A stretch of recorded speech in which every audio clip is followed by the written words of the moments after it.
ମୁଁ ଆସୁଛି ବୌଦ୍ଧ କଣ୍ଟାମାଲ ବ୍ଲକ ପଲସାଗୁଡ଼ାକୁ।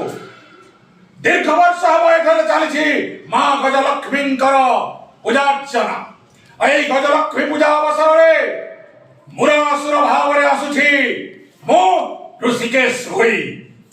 ଏଥିପାଇଁ ଏହି ପଲସାଗୁଡ଼ା ଅଞ୍ଚଳର ଆବାଳ ବୃଦ୍ଧ ବନିତା ସମସ୍ତେ ଆସନ୍ତୁ, ଏହି ଗଜଲକ୍ଷ୍ମୀ ପୂଜାକୁ ଉପଭୋଗ କରନ୍ତୁ।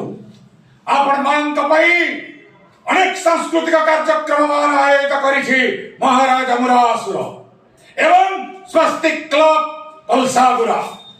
ଆପଣମାନେ ଆସନ୍ତୁ, ଉପଭୋଗ କରନ୍ତୁ। ଏ ହେଉଛି ମୁରାସୁରର ଆଦେଶ।